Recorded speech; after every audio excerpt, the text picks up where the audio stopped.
The Sahara Desert was once a vibrant grassland filled with rivers and life.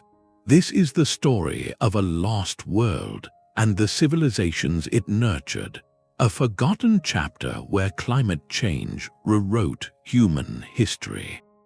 By the end of this journey, you will understand how an entire green paradise vanished and what its legacy means for us today.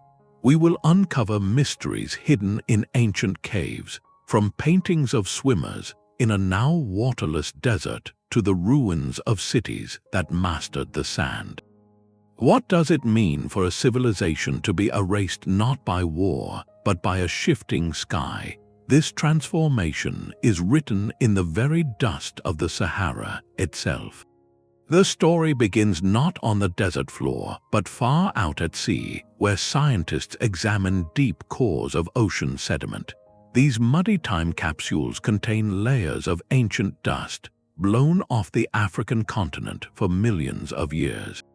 By analyzing these layers, researchers can read a stunning climatic diary. During dry periods, the dust layers are thick, but then, at regular intervals, the dust suddenly thins. This is the signature of a green Sahara. When the land was covered in plants, the soil was held in place, and less dust blew out to sea. This pattern reveals a breathtaking rhythm. Roughly every 20,000 years, the Sahara undergoes a profound metamorphosis from desert to grassland and back again. The engine behind this cycle is a celestial dance. Earth's orbit around the Sun is not a perfect circle, and its tilt on its axis wobbles slightly over vast stretches of time. These subtle shifts, called Milankovitch cycles, change how sunlight is distributed across our planet. When a particular configuration brings stronger summer sunlight to the northern hemisphere, it superheats the landmass of North Africa. That intense heat draws moist air inland from the Atlantic, turbocharging the African monsoon system. The rains, which today fall over the tropics, would march hundreds of miles further north, drenching what is now the world's largest desert. This wasn't a gentle drizzle, but a sustained deluge that could last for millennia. Vast networks of rivers, like the lost Tamanrasset River that once rivaled the Amazon in flow, carved channels across the landscape, feeding enormous lakes. Lake Mega Chad, for instance, was an inland sea larger than the Caspian is today. The last great humid period reached its peak between 8,000 and 5,000 years ago. This was the window. For 3,000 years, the Sahara was a mosaic of grasslands, acacia woodlands, and shimmering waterways. It was a land of incredible ecological abundance, teeming with animals we now associate with the African savanna far to the south. This was the stage perfectly set. The recurring nature of this green phase is crucial. It means that the memory of a habitable Sahara, embedded in oral traditions and survival knowledge, could have been passed down through generations, waiting for the skies to open once more. When they did, people moved in, not into a barren wasteland, but into a land of opportunity. The climate provided the backdrop, but human ingenuity would write the script. So who were these people who answered the call of the green, and what traces did they leave behind in this temporary paradise? The proof of this lost world is painted on the walls of a silent, sun-scorched plateau. In the highlands of southeastern Algeria, the Tassili stands as a monumental art gallery, a library of stone holding thousands of images that chronicle the entire lifespan of the Green Sahara. These are not simple sketches, they are a detailed, breathtaking narrative left by the people who lived it, a visual record of a paradise that has long since turned to dust. The story on the rock begins with mystery. The oldest phase, known as the Roundhead Period, features large, ethereal figures with circular, featureless heads.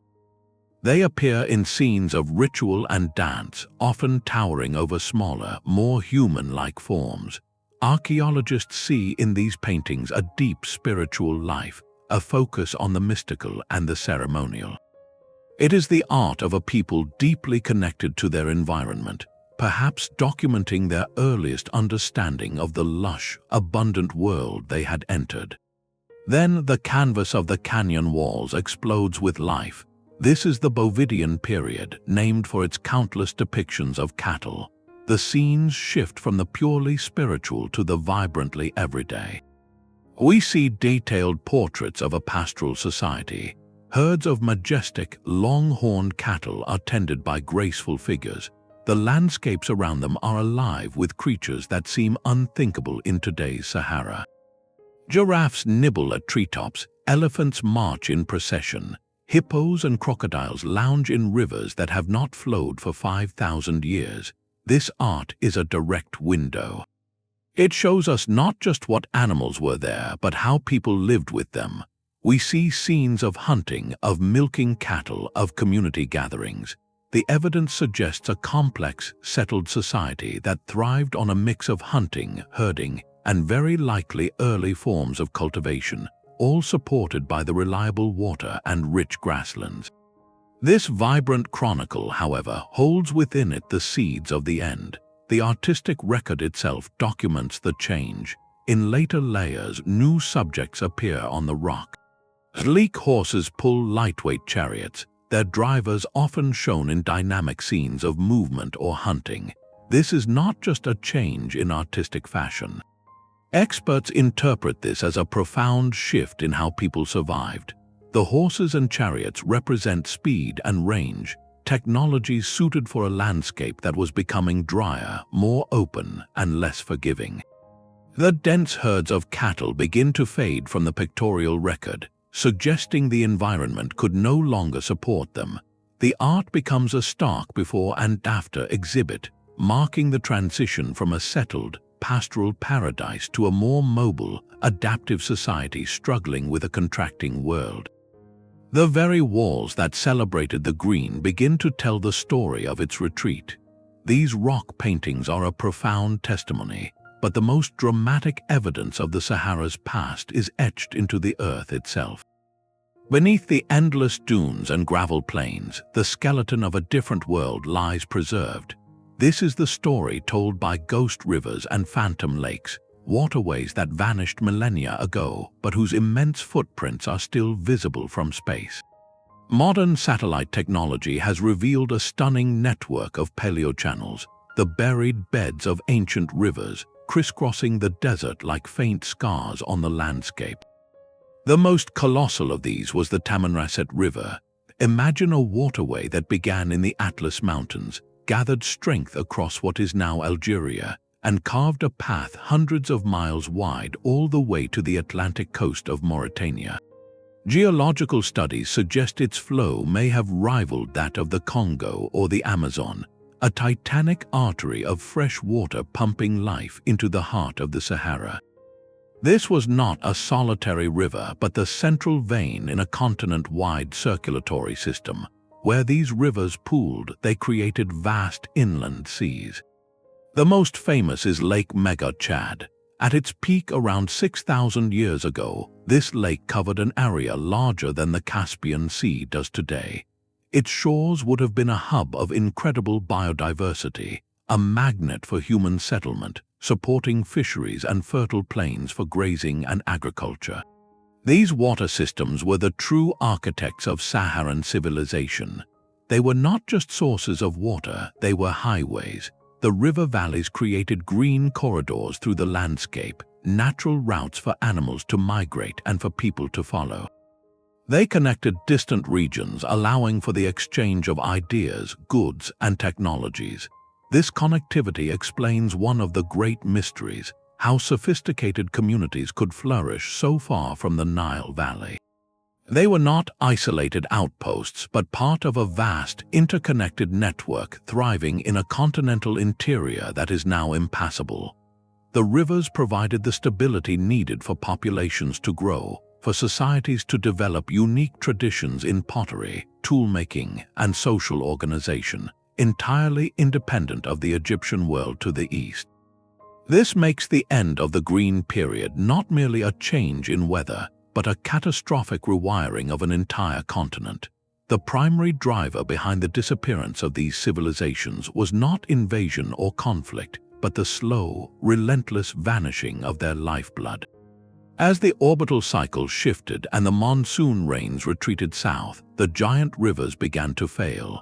Lake Chad shrank, fragmenting into smaller lakes before disappearing almost entirely, leaving behind the modest Lake Chad we see today as a final puddle of its former self.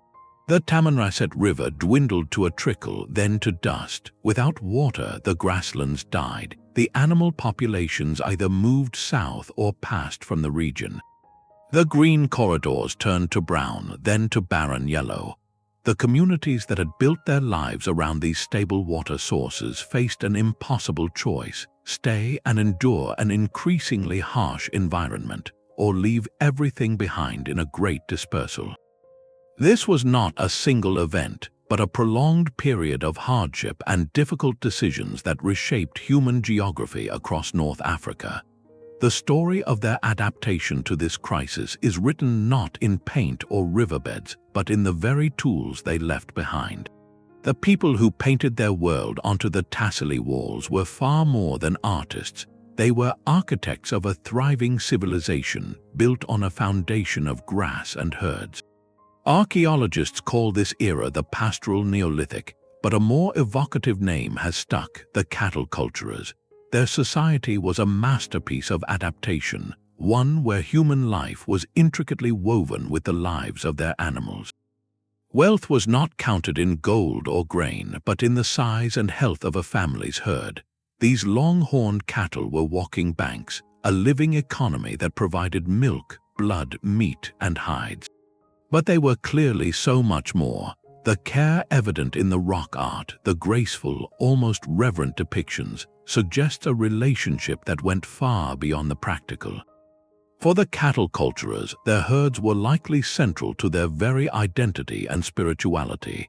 Examination of cattle remains found at ancient campsites reveals something fascinating: signs of selective breeding.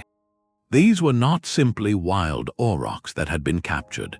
They were animals being shaped by human intention, bred for specific traits like horn shape or temperament over generations. This implies a deep, accumulated knowledge of animal husbandry, a science passed down through families.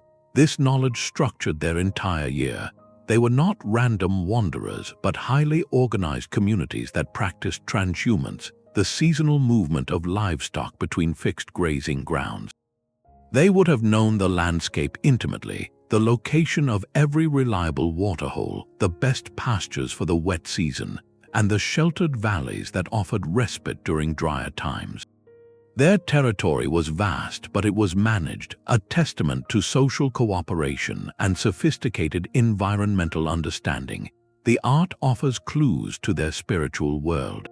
Scenes show figures in what appear to be ceremonial dress interacting with cattle, and some paintings depict cattle with decorative patterns or symbols on their hides, a practice still seen in some African cultures today where cattle markings denote clan affiliation or ritual status. It is compelling to see this echo across millennia. For these people, cattle may have been a direct link to the divine, creatures of both immense practical value and profound symbolic power. Their entire cosmology might have revolved around the life-giving cycle of the herd, mirroring the cycles of rain and grass that sustained their green world. Their success was a direct result of the Sahara's fertility, a golden age where human ingenuity met ideal conditions. But this deep symbiosis with their environment also made them uniquely vulnerable. When the climate began its slow, inexorable shift, the foundation of their entire world, the lush savanna that fed their magnificent herds, began to literally dry up beneath their feet. The sophistication of these early herders is nowhere more stunningly confirmed than in the desolate heart of the Egyptian desert. Far from the Nile, on a barren stretch of flat basin known as Nabta Playa, lies a collection of stones that rewrites our understanding of ancient genius. This is not a random scatter of rocks, but a meticulously arranged observatory, one of the oldest astronomical sites ever discovered on our planet. over 7,000 years ago, a community of cattle herders gathered here to watch the sky. They moved and placed massive stones, some weighing several tons, into precise alignments. One key set of stones points directly to the rising sun on the summer solstice, the longest day of the year. But for these people, this celestial event was not an abstract astronomical marker, it was a promise. The summer solstice signaled the imminent arrival of the life-giving monsoon rains. By marking it in stone, they were creating a reliable, permanent calendar for their survival, a way to predict the return of water and the renewal of their pastures. This was science born from absolute necessity. The stones of Nabta Playa tell us these Saharan people were profound thinkers. They constructed what researchers call calendar circles, smaller arrangements of stones that seem to track other celestial cycles. They also built megalithic structures, including a series of stone-lined tombs that suggest a complex social hierarchy and a deep reverence for their ancestors. This entire complex reveals a cosmology, a complete understanding of their world where the cycles of the sky, the coming of the rains, the health of their herds, and the memory of their lineage were all interconnected.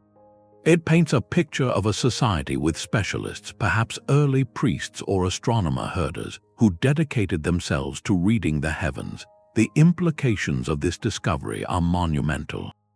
Archaeologists like J. Makim Malik have proposed a revolutionary idea that the cattle-worshipping people of Nabta Playa, with their advanced calendar and megalithic traditions, may have been a cultural seed. As the Sahara dried and these communities were forced to migrate, where would they have gone? The nearest permanent source of water was the Nile Valley. It is a compelling thought that these desert dwellers, carrying their knowledge of astronomy, stoneworking, and social organization, could have directly influenced the emerging cultures along the Great River. Their understanding of the solstice and their skill in monumental construction may have provided a foundational layer for what would later become the calendar of pharaonic Egypt and the obsession with celestial alignment seen in its pyramids and temples. Nabta Playa stands as silent, irrefutable proof that the Green Sahara was not a cultural backwater, but a cradle of innovation.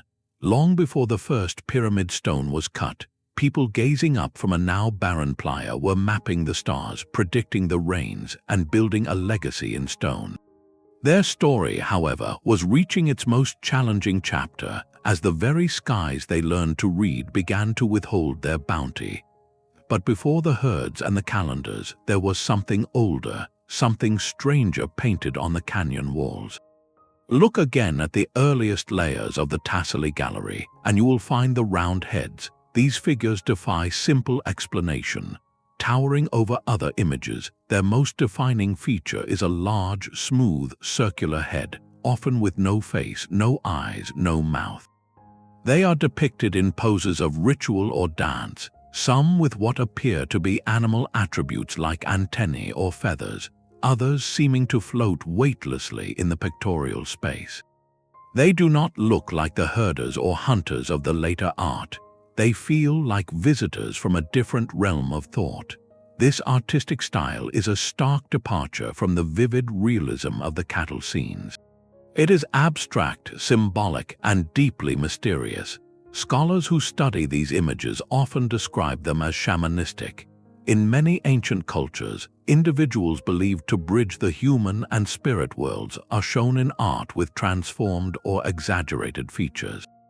The round heads, with their otherworldly appearance and ritual postures, could represent such spiritual practitioners in a state of trance or connection. They might be depictions of deities, ancestral spirits, or mythic beings from a creation story, a visual theology from a time when the green world itself was a new and miraculous gift. Another compelling theory suggests these paintings represent an entirely different cultural chapter, one that predates the arrival of the cattle herders. The people who painted the round heads may have been among the very first to recolonize the Sahara as it turned green, possibly communities with a hunter-gatherer way of life and a world centered on the hunt, the animal spirit, and the raw, untamed power of nature. Their art is not about documenting daily life, but about accessing the forces behind it. This layer of paint on rock is a crucial reminder. The human story of the Green Sahara is not a single narrative, but a palimpsest, a manuscript written over many times. Each wave of inhabitants, each adaptation to the changing environment, left its own unique signature. The round heads represent that foundational layer, the spiritual and cultural bedrock upon which later, more familiar societies would build. They ask us to consider what was lost when the pastoralists arrived, or what was transformed. Did the gods of the round heads become the spirits of the cattle, or did that earlier cosmology simply fade, painted over by a new way of seeing the world? This artistic evolution on the stone walls mirrors a larger human journey, one that would soon face its greatest trial as the environment that inspired such profound art began to withdraw its favor.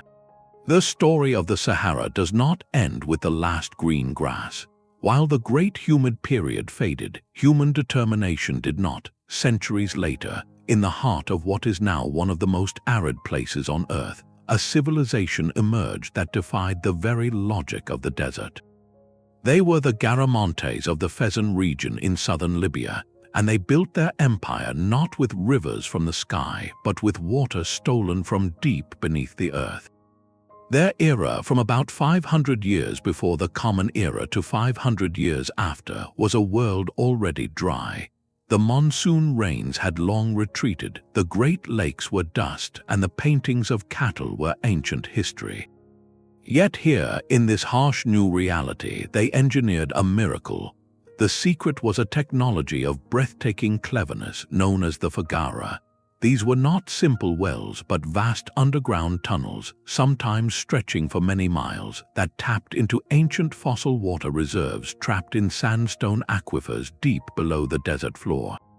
Using a series of vertical access shafts dug at intervals, workers would carve the tunnels at a gentle slope, allowing the precious groundwater to flow by gravity alone, emerging miles away to feed their fields and their cities. This was a monumental, communal effort requiring precise engineering and constant maintenance, a testament to a highly organized society committed to mastering their environment. With this lifeblood secured, they transformed their oasis into a hub of power. Their capital, Jerma, rose from the sands as a fortified city of mud brick buildings, a place of workshops, temples, and tombs. The Garamantes became the masters of the new Sahara, not as herders of a green paradise, but as brokers of the desert itself. They controlled the emerging trans-Saharan trade routes, the dangerous highways connecting the Mediterranean world to the kingdoms of West Africa. Caravans laden with gold, ivory, and slaves from the south would meet those bringing salt, glass, and textiles from the north, all funneling through Garamantian territory.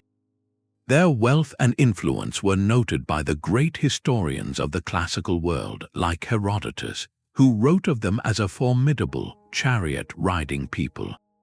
They represent a profound pivot in the human story of North Africa. No longer living in harmony with a generous climate, they became its conquerors through sheer ingenuity, extracting life from where it seemed impossible. The Garamantes are the ultimate proof of adaptation, a civilization that bloomed in the drought, a final, brilliant flicker of complex society in an increasingly hostile and expansive desert. Yet even their deep wells had a limit, for the fossil water they relied upon was a treasure that could not be replenished. The Garamantes had mastered the art of survival in a dry world, but the very roots of the crisis they overcame lie in the distant past. The paradise depicted on the Tassili walls did not simply fade away, it was systematically dismantled by the mechanics of our planet itself. The primary architect was a celestial clockwork known as the Milankovitch cycles. These are subtle, predictable changes in Earth's journey around the Sun, involving the shape of its orbit, the tilt of its axis, and the slow wobble of that tilt over tens of thousands of years. For the Sahara, the most critical factor was a gradual shift that reduced the intensity of summer sunlight hitting North Africa. This seemingly small adjustment had a catastrophic domino effect. The African monsoon, that mighty engine of rain, is driven by the summer heating of the continent. As that heating weakened, the monsoon rains could no longer march as far north. Their life-giving reach began to retreat, season by season, century by century, back toward the equator. This was not a simple on-off switch, but the start of a vicious cycle. As the rains became less reliable, the lush savanna grasses began to struggle. Patches of bare soil emerged. This exposed earth had a different color and texture than vegetation. It reflected more of the sun's heat back into the atmosphere instead of absorbing it. This reflection further cooled the land surface, which in turn further weakened the monsoon's driving force. Less rain led to less grass, which led to even less rain. Scientists call this a positive feedback loop, a self-reinforcing process that can accelerate change once a certain threshold is crossed. The Sahara, in essence, began to create its own desert. Paleoclimatologists, the detectives of ancient climates, can see this process unfold in remarkable detail. They studied deep cores of sediment from the ocean floor off West Africa. These cores contain layers of dust blown off the continent over millennia. For thousands of years during the green phase, the dust layers are thin, held in place by roots and plants. Then, around 5,500 years ago, the signal in the mud changes dramatically. The dust layers suddenly become much thicker. This is the moment the land lost its grip, the signature of a landscape dying of thirst.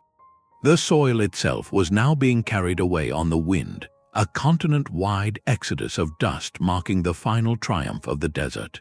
This transformation was not a sudden, overnight catastrophe for the people living through it. It was a slow-motion crisis, a trend unfolding over generations. A particularly dry decade might be followed by a few better years, creating a fragile hope.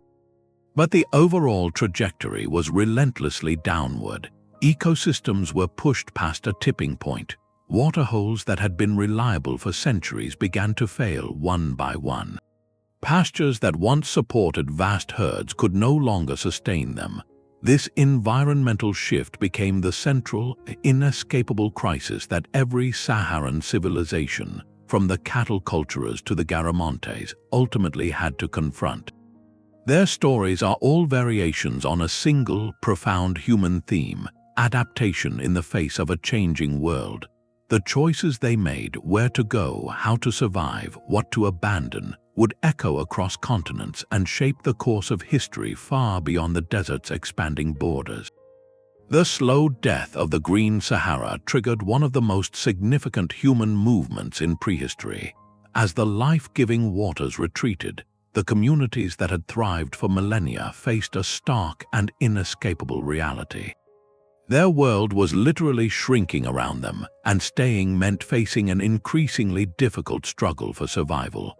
This was not a single, organized exodus, but a prolonged, multidirectional diaspora, a great dispersal that sent ripples of change across the entire African continent and beyond. Each group carried with them a fragment of the lost green world, a package of knowledge, technology, and identity that would seed new futures in distant lands. One of the most compelling migratory streams flowed eastward, toward the one permanent river that cut through the desert, the Nile. Scholars have long pondered the sudden appearance of complex social structures and symbolic practices in predynastic Egypt. Could the answer lie in the West? As the Saharan oases failed, communities with deep expertise in cattle herding, water management, and monumental calendar making would have been drawn to the Nile's reliable floodplains. They did not arrive as conquerors, but as refugees bearing a sophisticated cultural toolkit. Their understanding of animal husbandry could have transformed local economies. Their experience with large-scale social organization, necessary for managing herds and building sites like Nabta Playa, may have provided a model for early kingship. Most strikingly, their celestial knowledge, their obsession with marking solstices and cycles, aligns eerily with the astronomical foundations of Egyptian religion and their solar-centric worldview. This migration may have been a crucial infusion of ideas that helped catalyze the transition from scattered villages to the unified kingdom of the pharaohs. Another major wave of movement was pushed south into the transitional zone between desert and savanna known as the Sahel. This was a gradual, generational retreat following the receding line of rainfall and pasture. These migrants brought with them the pastoral way of life that had defined the Green Sahara. The arrival of domesticated cattle in West Africa was a revolution, introducing a new, mobile form of wealth and nutrition that could be sustained in drier regions unsuitable for intensive farming. We can see the cultural echoes of this migration centuries later in remarkable places. The Nok culture of central Nigeria, famous for its breathtakingly naturalistic terracotta sculptures that flourished over 2,000 years ago, was an agricultural society. Yet their art and archaeological sites show clear evidence of livestock. The pastoral traditions carried south from the Sahara likely interwove with local farming practices, creating the mixed economies that would underpin powerful West African kingdoms for millennia to come. The very social structures, the concepts of status tied to herds, may have taken root during this ancient dispersal. A third, less documented but equally plausible route led groups northwest into the coastal mountains and fertile valleys of the Maghreb, the region of modern-day Morocco, Algeria, and Tunisia. Here, they would have encountered different environments and established communities. The blending of Saharan pastoralists with local populations may have given rise to the distinct Berber cultures, whose historical prowess in animal husbandry and transhumance is legendary. Some theories even suggest that the knowledge of seafaring, combined with population pressures, could have spurred small groups to cross the narrow Strait of Gibraltar, carrying Saharan lineages and technologies into southern Europe. While this remains a subject of ongoing research, it highlights how far the consequences of this climate-driven diaspora may have reached. This great dispersal was far more than a story of hardship and loss. It was a profound engine of cultural and genetic exchange. As these groups fragmented and migrated, they acted as living conduits, spreading innovations in toolmaking, pottery styles, and social organization across vast distances. They carried with them the stories and symbols of a green world, myths of a lost paradise that may have echoed in oral traditions for generations. The end of the Green Sahara did not erase its people, it scattered their legacy. It forged new connections, hybridized cultures, and set the stage for the next chapters of African history. The desert that had once been a cradle of civilization became a barrier, but the seeds it had nurtured were already sown far and wide, taking root in the Nile Valley, the Sahel, and the Mediterranean coast, forever altering the human landscape. Deep in the southwest corner of Egypt, a vast plateau of sandstone rises from the sea of sand like a forgotten island. This is the Gilf Kebir, a place whose name translates fittingly to the Great Barrier. Its cliffs form a natural fortress, and within its hidden recesses lies one of the most haunting and beautiful testaments to the Green Sahara. To reach it requires a difficult journey even today, a trek across hundreds of miles of trackless desert. Yet within a shallow cave on its slopes, we find a scene that defies all logic of the present. The walls are adorned with figures in motion, their bodies painted with graceful, sweeping lines. Their arms are curved in rhythmic strokes, their legs kicking in mid-stroke. They are unmistakably swimming. This is the Cave of the Swimmers, a place made famous in modern culture, but whose true power lies in its silent, simple testimony. These are not images of ritual or hunting. They depict an act of pure joy and leisure, an everyday pleasure in a world where water was so plentiful, so accessible, that one could simply dive in. The paintings, dated to the heart of the humid period over 6,000 years ago, are a direct snapshot of a lost reality. They provide an undeniable, visceral proof that the stories told by ocean sediment and fossil rivers were lived experiences. This was not just a damp grassland, but a landscape dotted with lakes and ponds deep enough and inviting enough for people to swim for pleasure. The emotional weight of this art comes into sharp focus the moment you step back from the cave wall. You turn from these dynamic figures and look out the entrance. The view is one of absolute, breathtaking desolation. As far as the eye can see, there is nothing but waves of orange dunes and stark, rocky plains under a relentless sun. The nearest significant body of water is hundreds of miles away. The contrast is almost painful to contemplate. That vibrant, wet world is gone, and the art left behind becomes a monument to its absence. The Cave of the Swimmers is not alone on the plateau. Throughout the Gilf Kebir, other shelters and overhangs hold a gallery of the green past. Earlier paintings show the familiar cast of characters, herds of giraffe, antelope, and cattle, confirming this was once prime savanna. But the artistic record here also captures the transition. In later images, the fauna changes. The animals become those better suited to drier conditions. The human figures are shown with different tools, and the scenes often imply movement, a searching quality. The rock art becomes a visual timeline of environmental collapse, with the swimmers representing the peak of abundance, a high watermark in every sense. These paintings are our most intimate connection to the people of that time. They are not grand monuments to kings or gods, but personal expressions of life. In their flowing lines, we sense the coolness of the water, the laughter, the community of a day at the lake. They allow us to feel, for a moment, what it was to live in that specific place under a generous sky. This makes their loss all the more poignant. The cave today is a silent echo chamber of that memory, a space where the ghosts of swimmers move forever in a sea of stone, surrounded by a desert that remembers only drought. Their story is a powerful reminder that climate change is not an abstract chart of temperatures, but a force that erases entire ways of living, turning playgrounds into wastelands. The swimmers did not know their world was temporary, but their art ensures we cannot forget it was ever real. The silent testimony of the cave paintings finds its echo in the sand itself.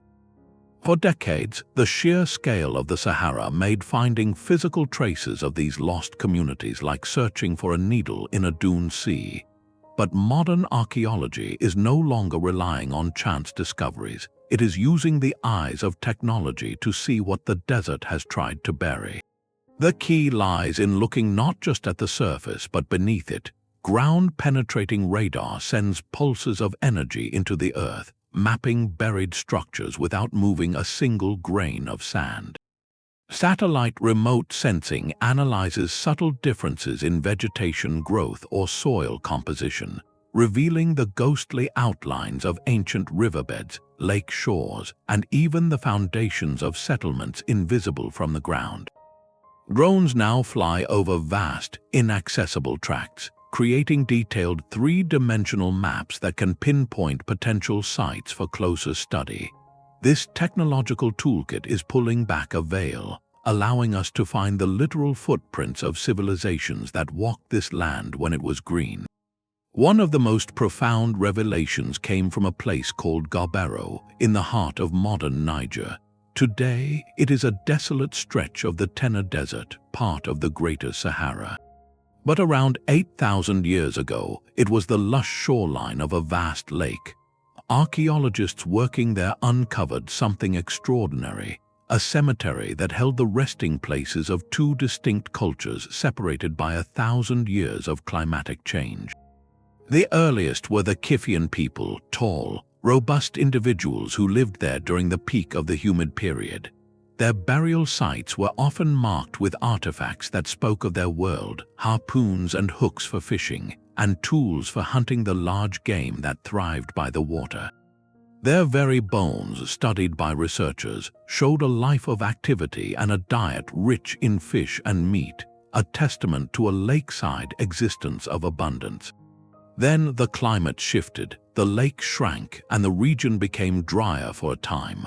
When people returned to Gobero nearly a millennium later, they were different. These were the Tenerian people. Their burials and the artifacts left around their hearths tell a story of adaptation. The stone tools change, becoming smaller and more varied. Critically, archaeologists found grinding stones, heavy slabs used to process wild grains. Alongside these, they found pottery, the durable, portable technology of a more mobile lifestyle. The evidence suggests a society that had pivoted, relying less on the bounty of a single large lake and more on a mixed strategy of cattle herding and gathering wild cereals, moving with the seasons across a landscape that was becoming more challenging. Each artifact, from a fish hook to a grinding stone, is a quiet puzzle piece. Together, they let us reconstruct the domestic rhythm of these communities, the daily acts of preparing food, making tools, and honoring those who passed, all in a place that today offers nothing but sand and sky. These material remains are more than just objects. They are chapters in a story of human resilience. The shift from Kiffian harpoons to Tenerian grinding equipment documents a profound ecological and cultural transition written in stone and clay. It shows a people not passively succumbing to change, but actively innovating, altering their social and economic structures to survive in a world that was slowly withdrawing its generosity.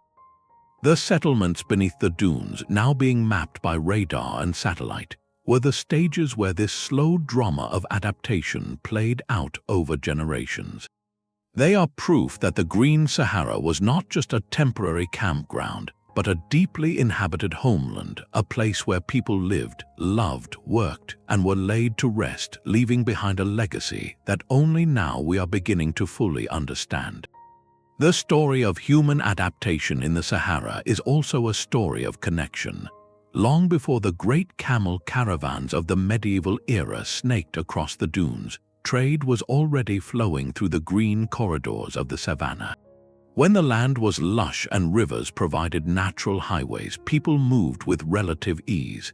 They carried with them more than just their herds. They transported ideas and objects.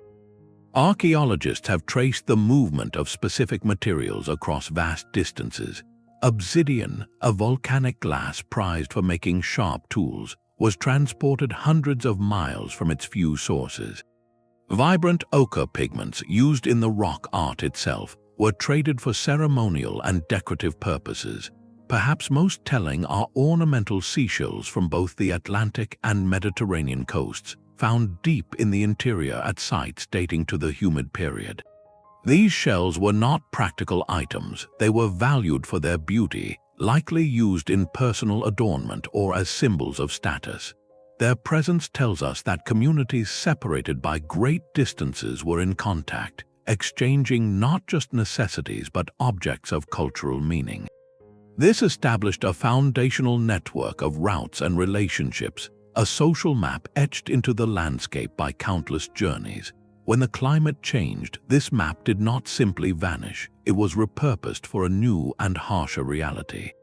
The very geography of the lost green world began to dictate the economy of the desert. Those enormous, vanished lakes left behind a crucial legacy. As they evaporated over millennia, they left vast, crystalline deposits of salt in their beds. In a dry world where meat and other foods needed preservation, and where the human body requires salt to function, this mineral became more precious than gold. The locations of these ancient lake beds, once centers of life, transformed into the mines that fueled a new kind of wealth. The later salt caravans, with their thousands of camels moving in legendary processions, were not exploring unknown lands. They were following pathways that had been walked for thousands of years, routes first established by pastoralists moving their herds between seasonal pastures, by traders carrying obsidian and shells, and by families migrating in search of water. The desert's most iconic trait was built upon the ghost of a greener geography. This reveals a profound continuity. The Sahara's human history is not a series of disconnected episodes, but a long adaptation where each phase builds upon the last. The social connections forged in a time of plenty became the infrastructure for survival in a time of scarcity. The memory of the land, its hidden water sources and safe passages, was preserved in oral tradition and practical knowledge, passed down through generations even as the world above turned to dust. The salt trade, a symbol of the desert's harshness, thus has its roots in the networks of a lost paradise, proving that even after the green was gone, its influence continued to shape the pulse of human life across North Africa. The gallery of creatures painted across the Tassili walls is not a work of imagination, but a zoological record. It documents a lost menagerie of staggering diversity, a Sahara that functioned as a northern extension of the African Serengeti. To stand before these images is to inventory a world that has utterly vanished. Towering giraffes crane their necks toward painted treetops. Herds of elephants, their shapes unmistakable, move in procession across the stone. Robust buffalo and a variety of antelope, from delicate gazelles to larger species, populate the scenes. This was a fully functioning savanna ecosystem, a mosaic of grasslands and woodlands capable of supporting large herbivores and the predators that followed them. The presence of animals like rhinoceros speaks to the richness of the habitat, requiring vast territories and abundant vegetation to thrive. For the early human inhabitants, this was a landscape of incredible opportunity. Before cattle dominated the economy, these communities were hunters in a world of plenty. The rock art shows scenes of archers pursuing game, a testament to a way of life that relied on a deep understanding of animal behavior and migration patterns. This biodiversity was the foundation upon which the first Saharan societies were built, providing not just food, but materials for tools, clothing, and shelter. The ecosystem's greatest secret, however, is revealed by its most water-dependent residents. Scattered among the land animals are creatures that seem to belong to another continent entirely. Here we find hippopotamuses, their bulky forms shown submerged in rivers or standing on banks. Even more telling are the elongated, powerful shapes of crocodiles. These are not animals of seasonal ponds or fleeting streams. They are creatures that require permanent, sizable bodies of water year-round to survive and reproduce. Their painted presence is the ultimate confirmation of the geological data. This was not just a damp grassland. It was a region punctuated by deep lakes and perennial river systems stable enough to support apex aquatic predators. This vibrant biome created a symbiotic relationship with the people who lived within it. For hunters, the abundance of game meant security and a diverse diet. For the later cattle culturers, the savanna provided the perfect pasture for their herds, with wild grazers and domesticated cattle likely sharing the same rich grasslands. The entire human story of the Green Sahara was made possible by this intricate web of life, which makes its unraveling all the more significant. The disappearance of this fauna was not merely a sad side effect of the drying climate, it was a central driver of the collapse. As the rains failed and the rivers shrank, the habitat fragmented. The large lakes that supported hippos and crocodiles evaporated, becoming salt flats or shrinking beyond the point of no return. The grasslands receded and the woodland edges vanished. One by one, the species painted on the walls faced a stark choice: migrate or perish. Many, like the elephants and giraffes, began a long, relentless retreat southward, their ranges contracting toward the equatorial regions where similar habitats still existed. Others, like the hippos trapped in disappearing lakes, likely faced local extinction. This great animal exodus was both a cause and a symptom of the ecological shift. As the large herbivores left or declined, the landscape itself changed. grazing patterns that had maintained the grasslands ceased, seed dispersal by animals stopped. The very nutrient cycles of the ecosystem were disrupted. The loss of the fauna accelerated the desertification, creating a quieter, emptier, and ultimately less resilient environment. The silent stones of the Sahara now hold the ghosts of a roaring, snorting, trumpeting world. That lost menagerie is the most visceral measure of the change. It illustrates the profound scale of the transformation, from a complex, thrumming biome of interconnected life to the stark, simplified ecosystem of the hyper-arid desert. The paintings are a memorial to a richness that is almost unimaginable today, a reminder that the empty quarter was once a crowded, vibrant paradise. Scattered across a vast plateau in southwestern Libya lies a landscape of silent industry. The Messak Plateau is not painted with images but paved with tools. Millions upon millions of stone artifacts blanket the ground, a dense carpet of human ingenuity stretching as far as the eye can see. This is a lithic landscape, an entire ecosystem of stone, and it offers a record of human presence far deeper than any cave painting. Here, the story does not begin with the green paradise, but stretches back over 1,000,000 years into a much more ancient past. Among the most common finds are the iconic Acheulean hand axes, symmetrical teardrops of stone flaked with remarkable skill. These are not the tools of the cattle culturers, but of earlier hominins, possibly Homo erectus, who roamed this region when it was a very different, yet still habitable, environment. The sheer abundance of these artifacts tells us the Messak was not just occasionally visited, it was a central hub, a factory in the wilderness, revisited across countless generations. The reason for this enduring attraction was the plateau's geology. It is rich with outcrops of exceptionally high-quality stone, like fine-grained chert and quartzite, perfect for crafting sharp, durable tools. For early humans, finding such a reliable source of raw material was like discovering a treasure trove.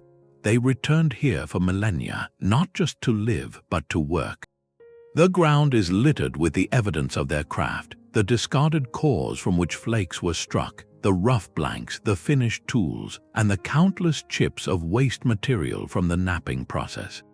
Walking across the Messak is like walking through the workshop of a species, a place where the primary business of early humanity, toolmaking, was conducted on an almost industrial scale. This continuous activity provides archaeologists with an unparalleled timeline. By studying the layers and styles of tools, they can see a clear technological evolution written in stone.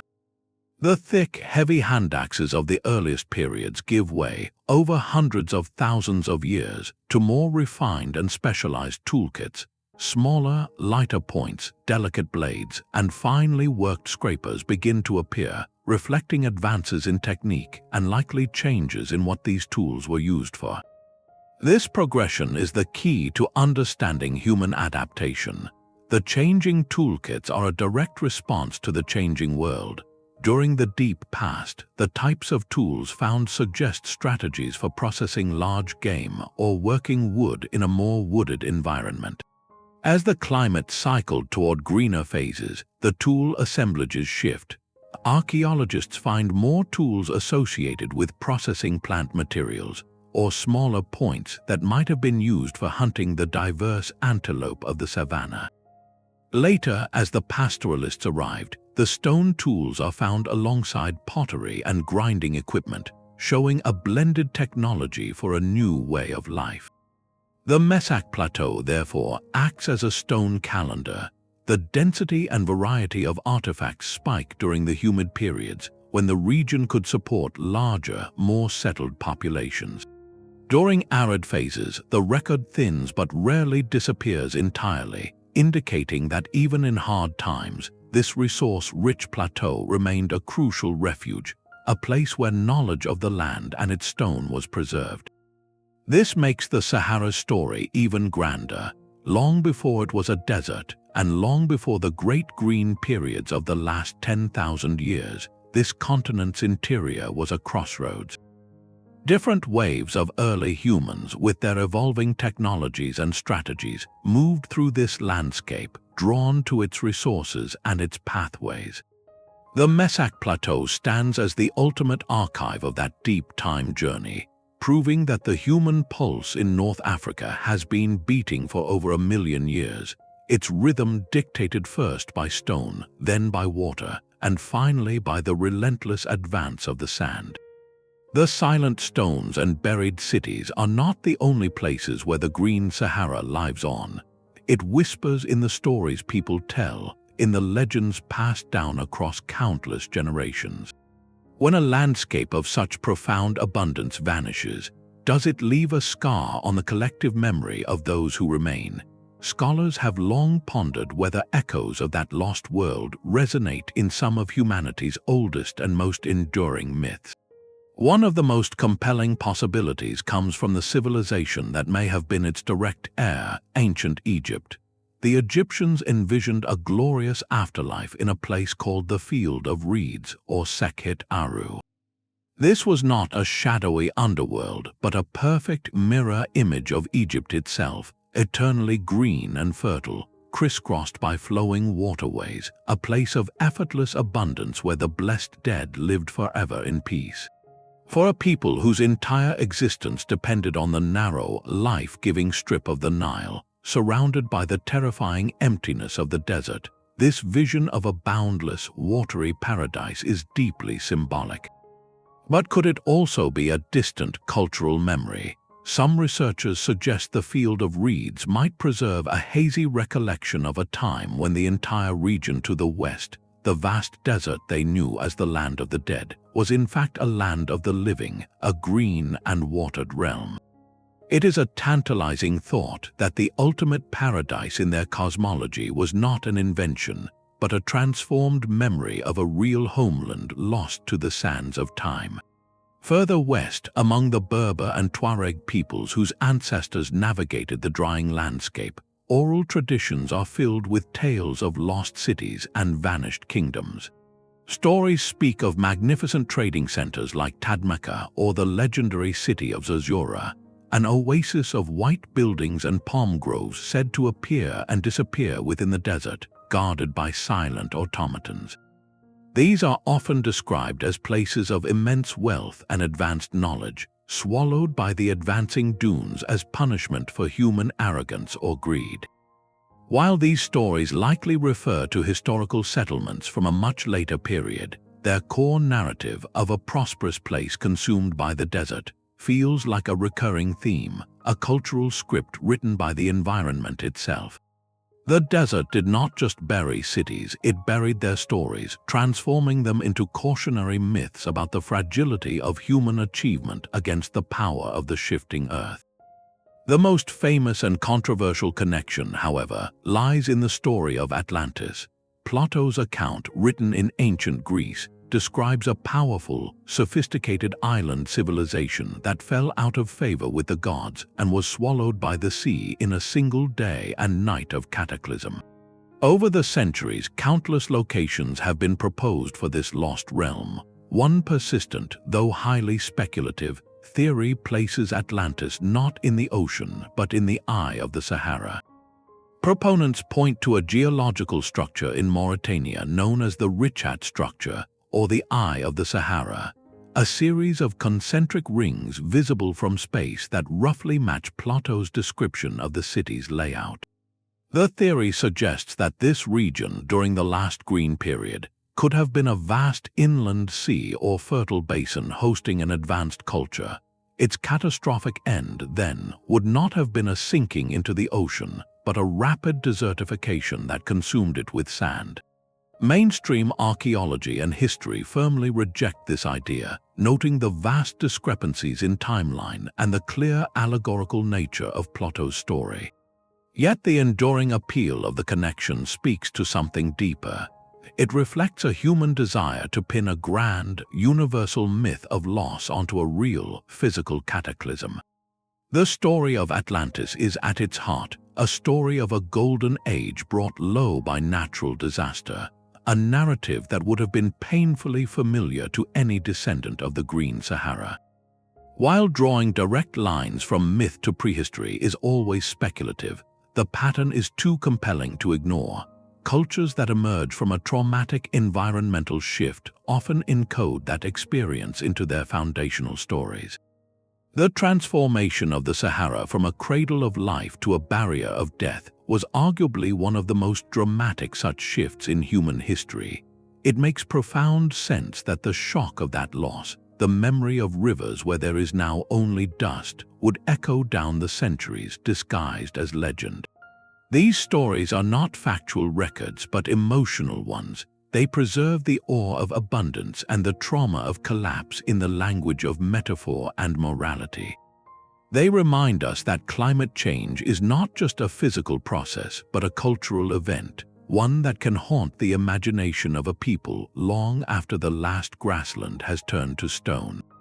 Within the vibrant scenes of the Tassili paintings, a closer look reveals a detailed portrait of daily life, one where women are active participants. They are not mere background figures, but central to the narrative of the community. In many artworks, women are shown in dynamic postures, engaged in rhythmic dances, their bodies painted with intricate patterns that may signify status or group identity. These dances likely held deep communal and ritual meaning, perhaps celebrating a successful hunt, marking a seasonal change, or honoring spiritual forces. Other depictions show women involved in the essential work of the settlement, processing food, tending to children, or participating in group gatherings. The art suggests their roles were multifaceted, blending the practical with the ceremonial, contributing to both the physical sustenance and the cultural heartbeat of their society. This visual record is powerfully complemented by the silent testimony of the graves. At Gobero, archaeologists uncovered a burial that speaks across millennia with profound emotional resonance. A woman was laid to rest, her arms carefully arranged around the remains of two children, all three interred together in a final, enduring embrace. This was not a careless deposition, but a deliberate and tender act. The positioning tells a clear story of recognized kinship, of deep familial bonds that their community chose to honor in death. Such a burial hints at a social structure where relationships mattered, where the loss of a mother and her children was a significant event marked with care and respect. It provides a deeply human counterpoint to the grand narrative of climate change, reminding us that these were individuals with loves, losses, and connections that defined their world. The archaeological footprint of their daily labor further solidifies this picture. Across Saharan sites from many periods, one of the most common artifacts found is the humble grinding stone. These heavy stone slabs and hand-held grinders were the essential technology for turning hard, wild grains into digestible flour. The consistent presence of these tools, often found in the context of domestic spaces, points to food processing as a central, daily activity. While the division of labor is never simple to deduce, the association strongly suggests that women likely played the primary role in this critical task. Transforming gathered seeds into food was a cornerstone of community survival, a skilled and time-intensive process that provided the carbohydrates needed to complement a diet of meat and milk. This responsibility would have placed women at the very heart of the household economy, as the converters of raw nature into vital sustenance. Some researchers even speculate that this intimate, daily interaction with wild grasses could have been the foundational knowledge that led to the very idea of cultivation. The woman selectively gathering the best seeds, noticing which ones grew well near a campsite, might have taken the first unconscious steps toward agriculture. While we cannot know the full intricacies of their social world, the combined evidence from art, burial, and tool paints a compelling picture. It challenges outdated notions of prehistoric women as passive or peripheral.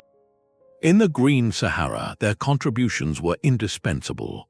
They were dancers in the rituals that bound the community together, mothers and kin at the center of family life, and skilled technologists turning the bounty of the savanna into life. Their labor and their presence were woven into the very fabric of a society that flourished because every member's role, though different, was vital to the whole. This understanding adds a crucial layer of depth to the lost civilizations, moving beyond climate and migration to glimpse the human relationships that made those temporary paradises feel like home.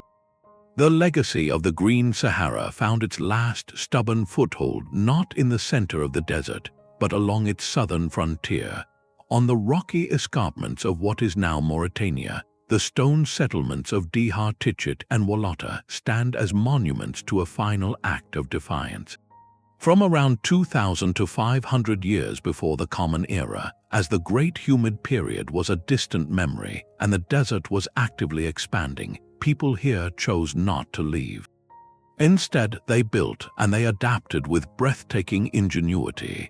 Their world was one of retreating lakes and diminishing rains, yet they constructed something lasting from the bones of a dying landscape.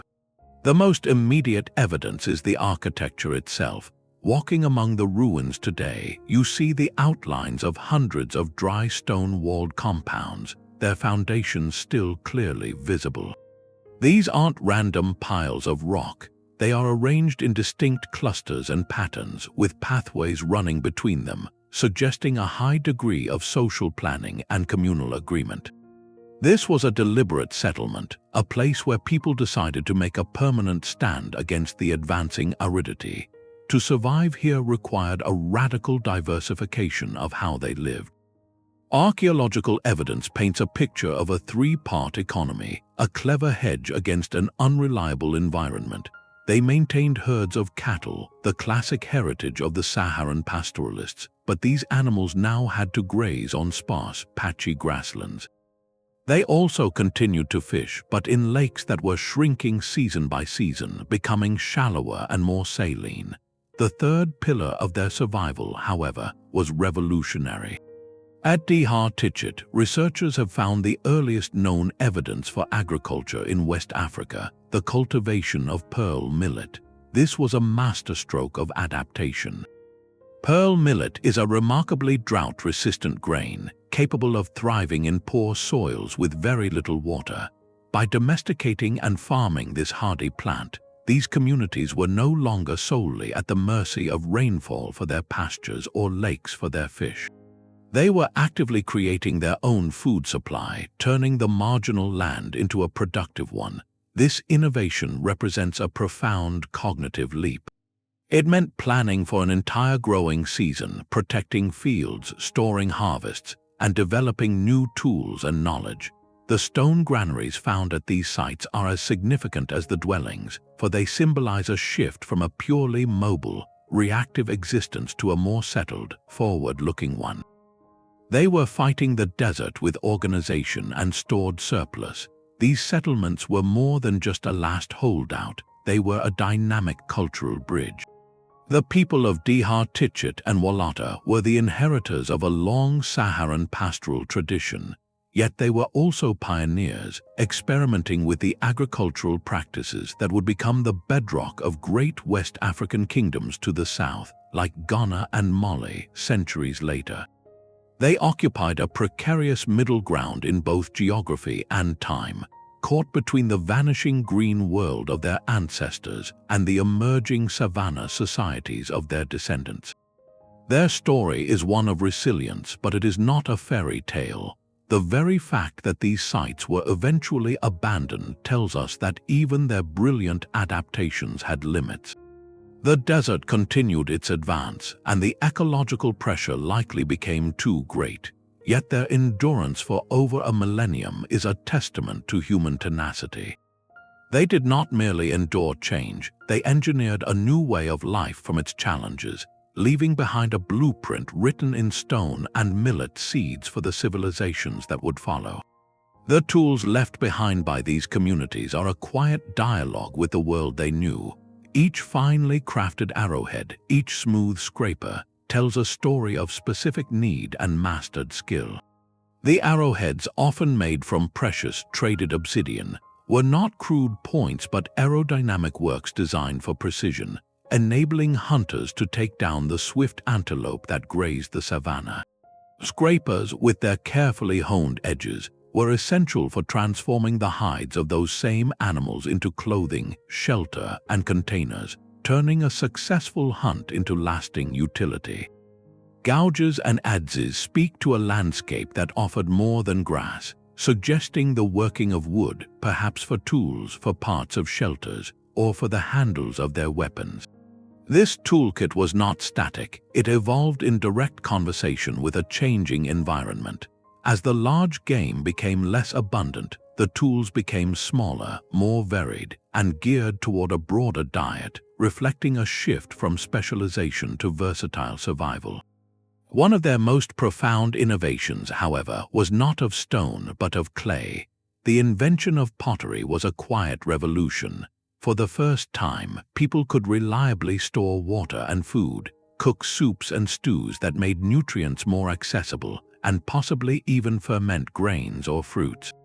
This simple technology granted them a new power over time, allowing for planning and stability. The pottery itself became a canvas for identity. Distinct styles emerged and spread like cultural signatures across the green corridors. The dotted wavy line motif, a beautiful pattern of impressed dots forming undulating bands, is found on shards from the Nile to the far side of the Sahara. Its widespread presence is a map not of empire but of connection, indicating shared aesthetic ideas and likely social interactions across vast distances as people moved and traded within their lush world. Other innovations addressed the bounty around them. Heavy grinding stones found at countless sites were the kitchens of their time. These slabs and hand rollers were used to process wild cereals, grinding hardy grains into flour, a labor-intensive process that provided essential carbohydrates and fed growing communities. By the lakeshores, a different toolkit emerged. Sharp bone harpoons and finely carved fish hooks testify to a life intertwined with water, proving that fishing was not just an activity, but a sophisticated craft. Each of these objects, from the smallest fish hook to the largest storage pot, was a solution. They were answers to the questions posed by their environment: how to secure food, how to preserve it, how to use every resource offered by the grasslands, woodlands, and waterways.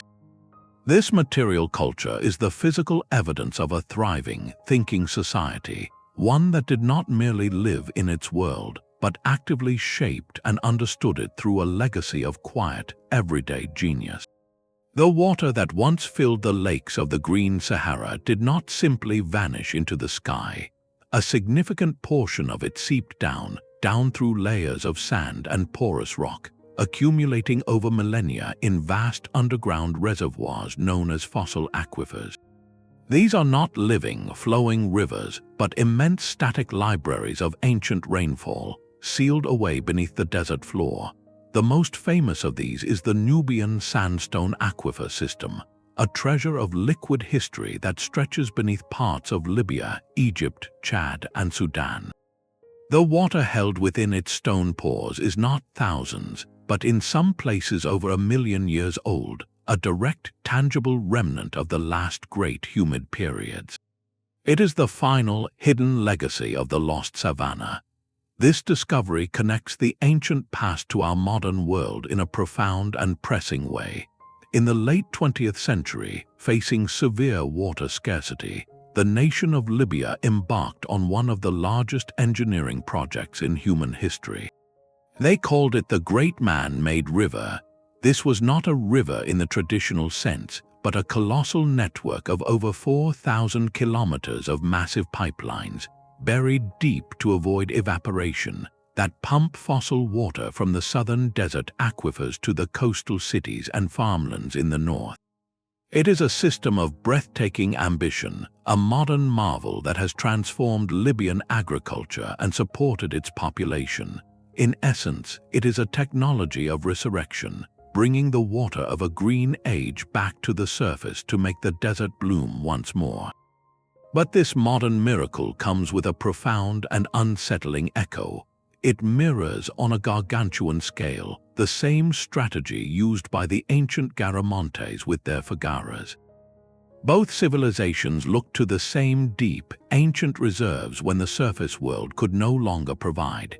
This parallel forces us to confront a critical dilemma. Fossil water is by definition non-renewable on any human timescale.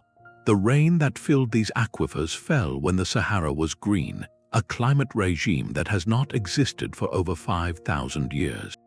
We are not tapping a river, we are mining a finite resource, slowly draining a bank account that cannot be replenished. The ethical questions are immense. How do we balance the urgent needs of today against the heritage of tomorrow? Who has the right to this shared, transboundary resource that predates modern borders? The lessons from the past are stark. The Garamantes, for all their ingenuity, eventually faced decline, and scholars debate whether the overexploitation of their own fossil water contributed to their downfall. Their story is a cautionary tale about reaching a limit. Our current projects operate with far greater power and speed, extracting water that took hundreds of centuries to accumulate. This creates a powerful, urgent link between the lost civilizations of the Sahara and our own global challenges. The story of the Green Sahara is ultimately a masterclass in resource limits and the consequences of exceeding them. The people of that time lived through a slow-motion resource collapse as their most vital asset, fresh water, retreated and disappeared. Today, we face a similar, though global, reckoning with finite resources and a changing climate, but with one crucial difference. We have the deep time perspective to see the patterns. We can read the warnings written in the dust layers of ocean cores and in the abandoned stone settlements of Dhar Tichitt.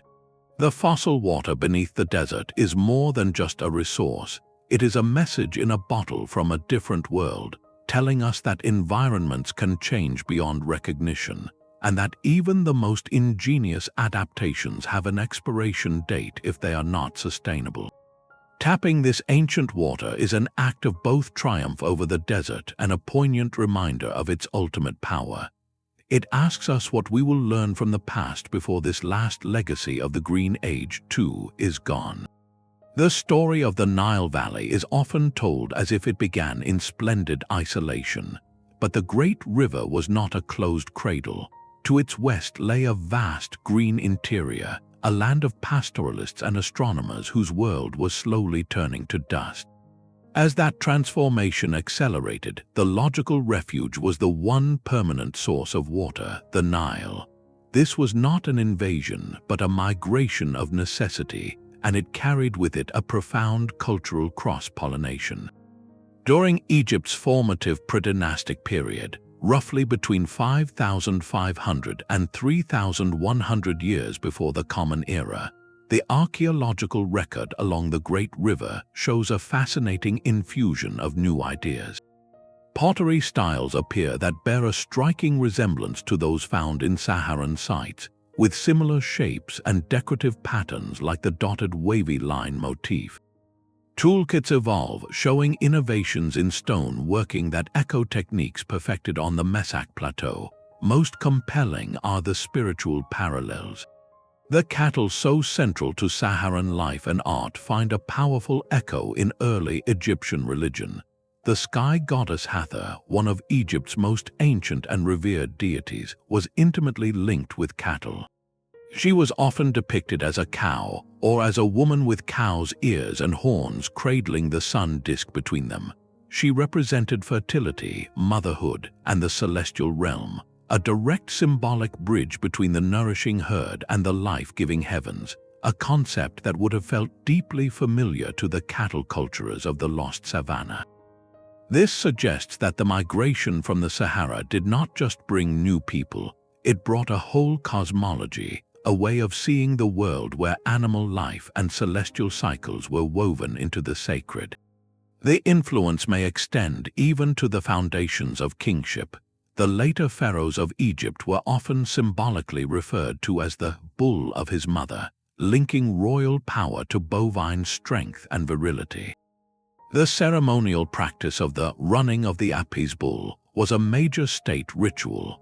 While Egypt would develop these ideas with unparalleled complexity, their roots may lie in the deep reverence for cattle that flourished for millennia in the green lands to the west.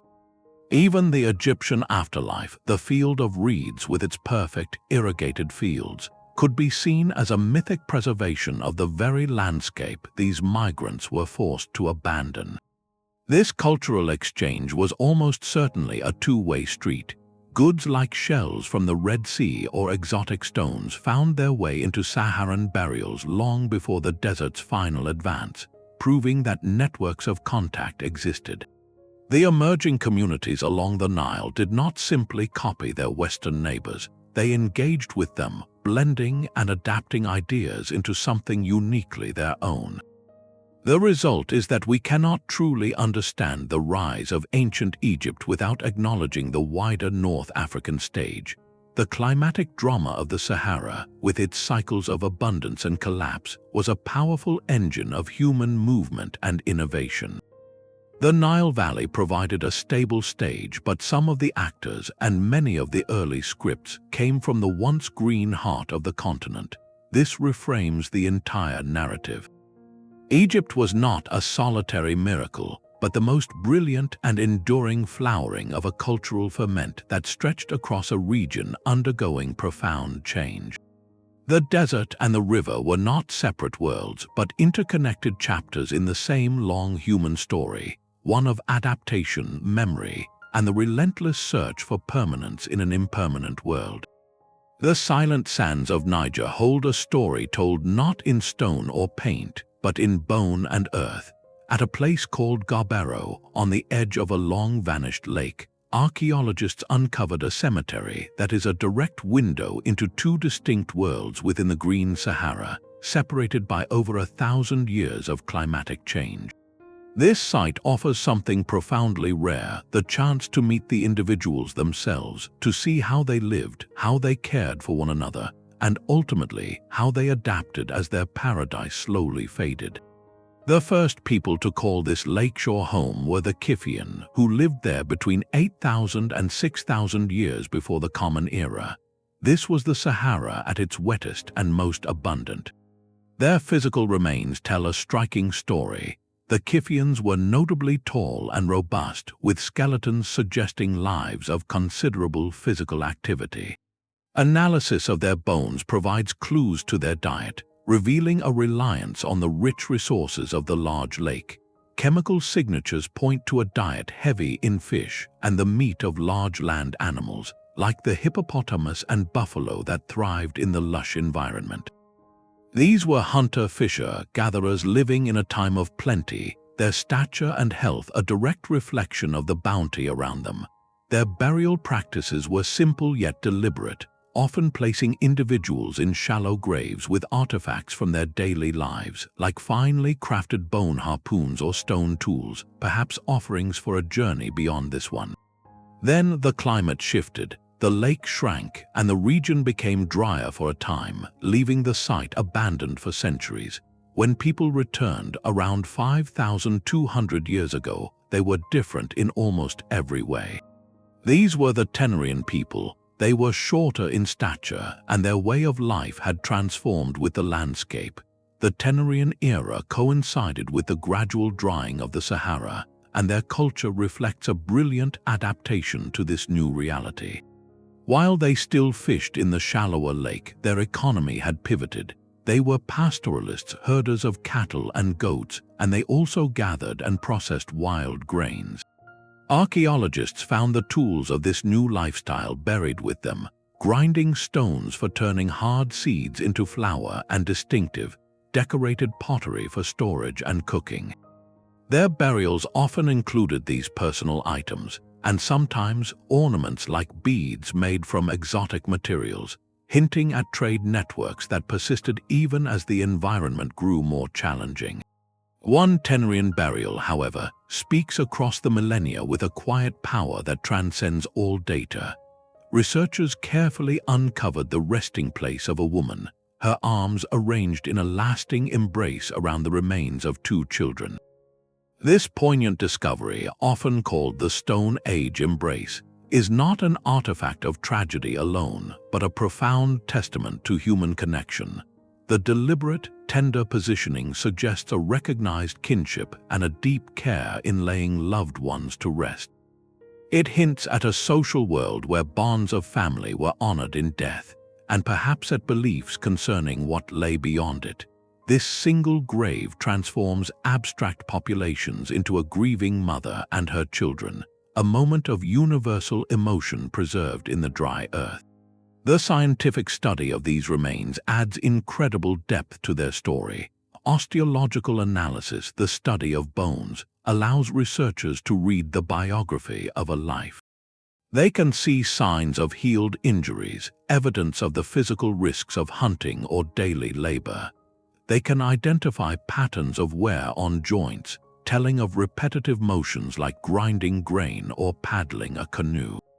They can even detect periods of illness or nutritional stress captured in the teeth and bones, particularly in the younger individuals. For the Tenerian people, these stresses might reflect the greater hardships of a drying world, where resources were less reliable than in the golden age of the Kiphians. Gobero is far more than an archaeological site. It is a time capsule of human experience. It captures the full arc of life in the green Sahara, from the peak of abundance enjoyed by the tall Kiphian fisher hunters to the resilient, adaptive society of the Tenerian herders navigating change. We see their tools, their art, their meals, and finally, their memorials. This intimate record forces us to confront a simple, powerful truth. The lost civilizations of the Sahara were not abstract concepts or mysterious cultures. They were communities of individuals who loved, struggled, innovated, and grieved, building a life in a temporary paradise whose memory is now written in their bones and the enduring, silent embrace found in the sand. Their survival was written in the bones they left behind and the tools they held in their hands. To understand how these civilizations flourished, we must look to their kitchens, their hunting grounds, and the clever strategies they used to feed a community in a world that was always in flux. The menu of the Green Sahara changed dramatically over time, and each shift in diet tells a story of profound human ingenuity. In the earliest, wettest phase, life revolved around the water. Archaeological sites from this period are often littered with the remains of massive catfish and tilapia, and with the bones of hippopotamus and crocodile. These were not occasional meals but staples. The tools found alongside them confirm this aquatic focus: beautifully carved bone harpoons, nets weighted with stones, and fishhooks crafted from shell. This was a protein-rich diet drawn from lakes and rivers that were deep, permanent, and teeming with life. On land, the savanna offered a staggering bounty. The bones of buffalo, giraffe, and various antelope species show that hunting large game was a central pursuit, providing not just meat but also hides, sinew, and bone for tools. A successful hunt fed many, and the skills required to track and bring down these animals were honed over generations. This was a time of abundance where the environment provided a lavish and diverse feast. As the Great Lakes began to shrink and the rivers grew more seasonal, a new economic pillar emerged, one that would come to define the Saharan identity for millennia: cattle.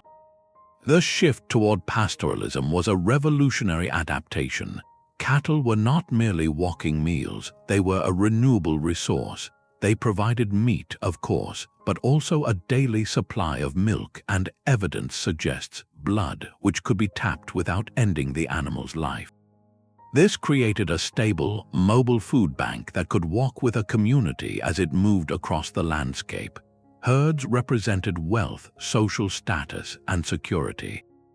The archaeological record shows this transition clearly. Sites from this later period have far fewer fish bones and harpoons, and instead contain the distinctive remains of domesticated cattle, along with pottery vessels ideal for storing and processing dairy products.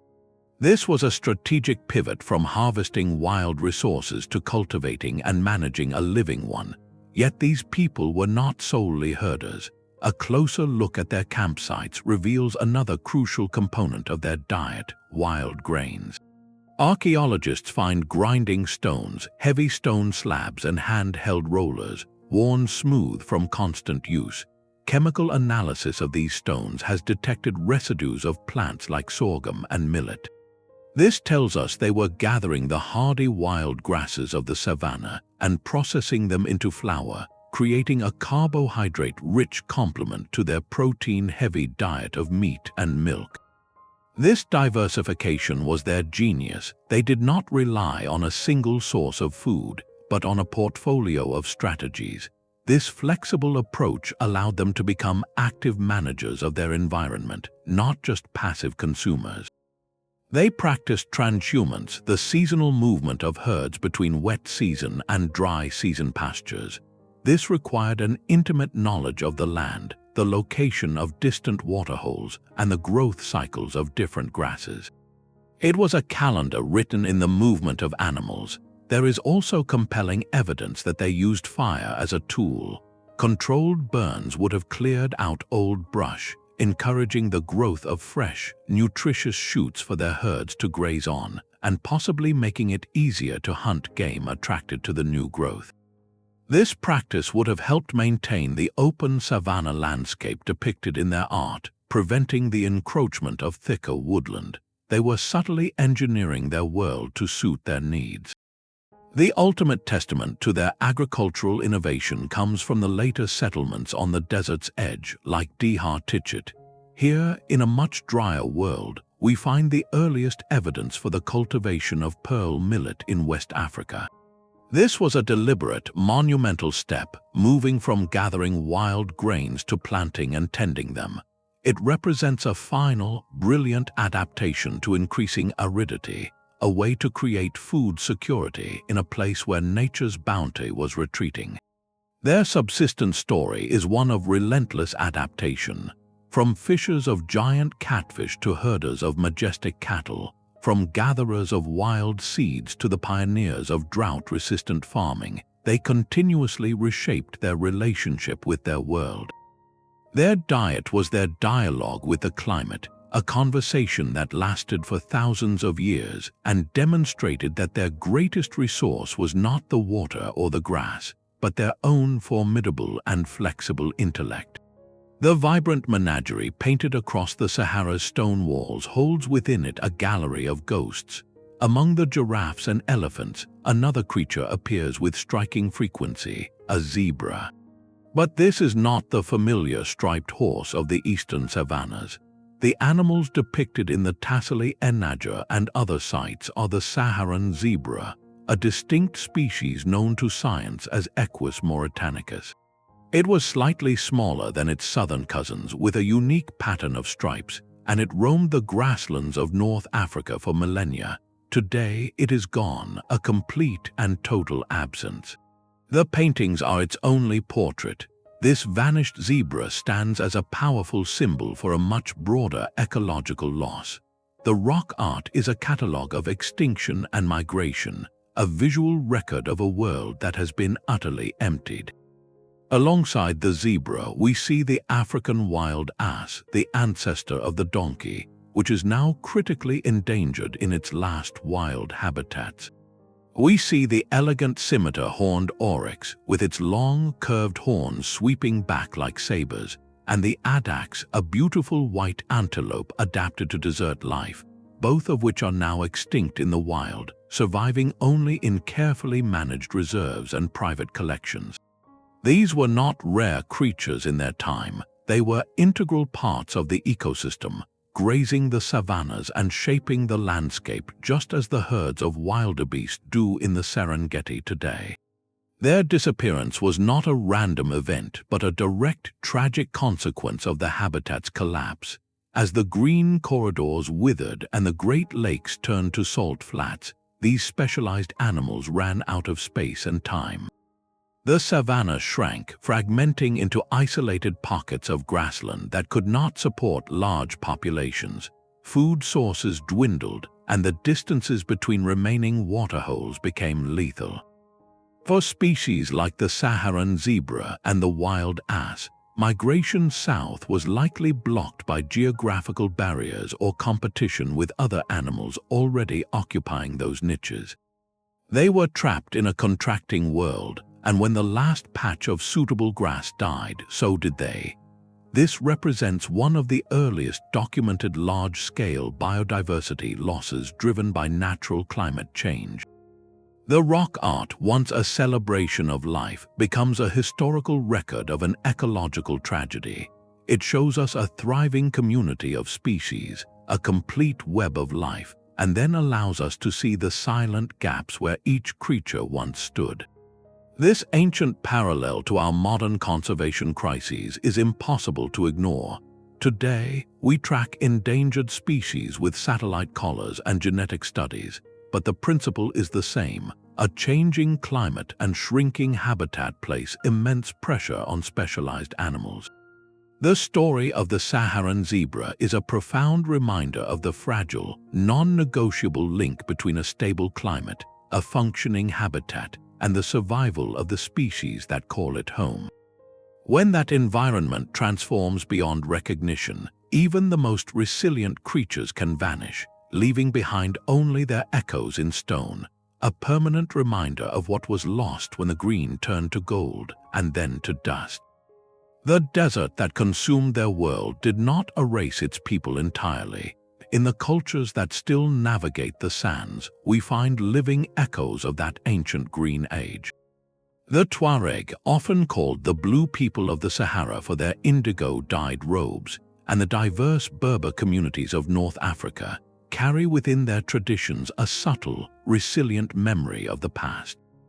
Their very way of life is a testament to adaptation forged over millennia. The Tuaregs' renowned nomadic pastoralism, moving herds of goats, sheep, and camels across vast, arid territories in a precise seasonal rhythm, feels like a direct inheritance from the pastoralists of the Tassili paintings, a strategy perfected and hardened in response to the very desertification that drove their ancestors from the grasslands. It is a lifestyle built on profound environmental knowledge, knowing where hidden water lies and when certain pastures will bloom, a science of survival passed down through countless generations since the Great Drying began. This cultural continuity is etched into language itself. The Tuareg use a unique script called Tifinog, an elegant alphabet of geometric shapes and lines. Its origins are ancient, tracing back to a system used by Libyan Berber peoples over 2,000 years ago, which itself may have even earlier, as yet undeciphered, roots in the Sahara. When a Tuareg artisan engraves a Tifinog symbol onto a silver amulet or a leather bag, they are inscribing a chain of memory that may reach back to a time when writing first began to mark this landscape, a fragile thread of identity that survived the transformation of a continent. Look closer at their material culture and more echoes emerge. The intricate geometric patterns woven into Berber carpets or hammered into Tuareg silver jewelry, crosses, diamonds, and zigzagging lines do not merely decorate, they communicate. These motifs can signify tribal affiliation, marital status, or protective blessings. While their specific meanings have evolved, the use of complex, symbolic art as a carrier of social and spiritual information resonates powerfully with the symbolic language of the round-head paintings or the narrative scenes of the Bovidian period. It suggests a deep-seated cultural practice of encoding meaning into form, a tradition that may have weathered the climatic storm. Even aspects of social structure and spiritual outlook offer fragments of a possible older worldview. The relative social autonomy of women in some Tuareg groups, their right to own property, and their central role in preserving oral poetry and history presents a fascinating parallel to the active, celebrated roles of women depicted in the rock art. While direct lineage is impossible to prove across such a vast gulf of time, it hints at the endurance of certain social patterns. Spiritual beliefs, too, often blend a formal faith with a deep reverence for natural forces, specific mountains, springs, or ancient trees seen as places of power, perhaps a faint, transformed memory of a time when the entire world was seen as imbued with the sacred. To claim these modern cultures are unchanged relics of the Green Sahara would be a profound oversimplification. They are dynamic, living societies shaped by 2,000 years of history, trade, and interaction with empires from Rome to the Caliphates. Yet they are also the undeniable human legacy of that great climatic shift.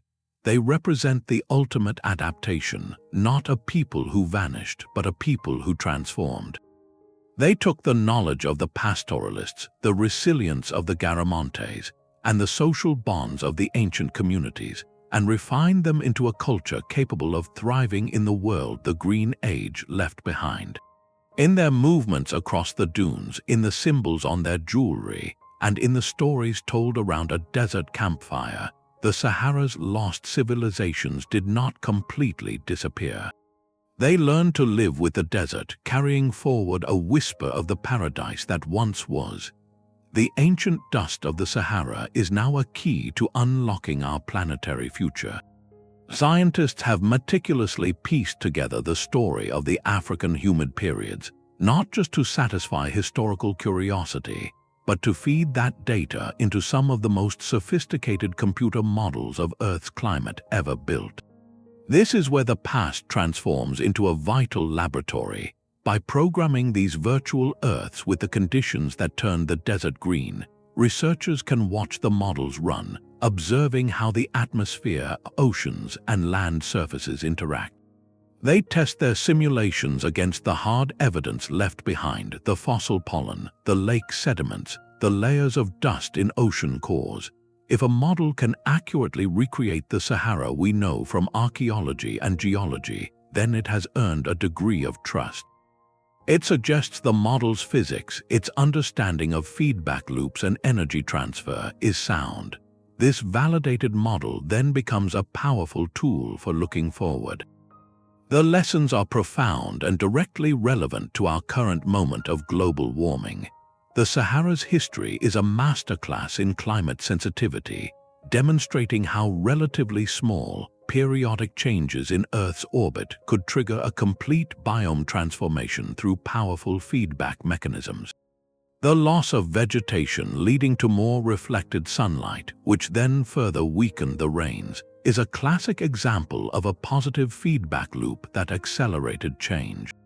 Today, we are adding a different but equally potent trigger: a massive influx of greenhouse gases, and models help us understand the new feedback loops this may unleash.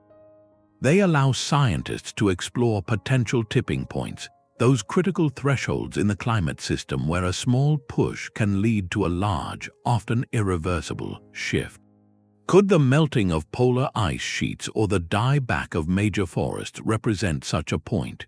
The Sahara's past shows us that Earth systems are capable of dramatic, continent-altering shifts when pushed past certain limits. Perhaps the most startling projection to emerge from some of these forward-looking models concerns the Sahara itself. Under scenarios of extreme future warming, some simulations suggest a significant northward shift of the African monsoon rains. In theory, this could bring increased rainfall to parts of the Sahara and the Sahel.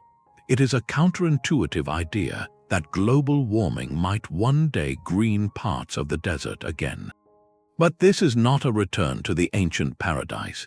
The models show this potential change would be part of a chaotic, disruptive global rearrangement of weather patterns, likely accompanied by intensified droughts elsewhere. Furthermore, the slow, complex process of rebuilding soil and ecosystems means that even with more rain, the return of a stable, fertile savanna would take centuries, if not millennia. The desertification driven by thousands of years of arid climate cannot be reversed in a human lifetime by a shift in monsoon patterns alone. So the core message from this ancient laboratory is one of profound consequence. The past teaches us that our climate system is not static, it is dynamic and can be pushed into entirely new states. The data from the Sahara's lost civilizations provides the critical benchmarks that make our models of the future more reliable. They tell us that the changes we are setting in motion today will have long, echoing consequences, reshaping not just weather for decades, but potentially the very face of continents for millennia to come. This deep time perspective frames our current crisis not as an isolated event, but as the latest chapter in Earth's ongoing story of climatic transformation, one where humanity has now become the primary author. Our journey through time ends with a desert that remembers a different self. The lost civilizations of North Africa were not failures, but masterpieces of adaptation, living proof that human ingenuity can flourish in the most unexpected places. They painted their world with reverence, built calendars from stone to read the sky, and forged societies from the bond between herder and herd. Their legacy is a testament to the power of environment, a reminder that the stage upon which we build our lives is never truly permanent. The Sahara's transformation from a vibrant grassland to an ocean of sand was not a sudden cataclysm, but a slow, relentless change that unfolded over centuries. For the people living through it, this was a crisis in slow motion, a gradual tightening of constraints that forced impossible choices between holding on and letting go. Their story teaches us that climate change is not merely a shift in temperature or weather patterns. It is a force that rewrites human geography, scattering populations, ending ways of life, and seeding new futures in distant lands.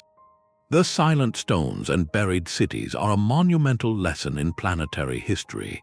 They show us that environments have memory and tipping points, and that shifts which seem almost imperceptible across geological time can reshape the entire human story. As we navigate our own era of global environmental change, these echoes from a lost green world are more than just history. They are a profound warning and a source of wisdom. They urge us to see the delicate balance that sustains our civilizations and to recognize our own role within that system. The Sahara asks us to listen to the past, to learn from its cycles of abundance and collapse, and to build a future with a deeper respect for the fragile, living planet we all share. If this exploration of a forgotten world resonated with you, consider subscribing for more journeys into the mysteries of our past. We would love to hear which lost civilization or ancient mystery you would like to uncover next in the comments below.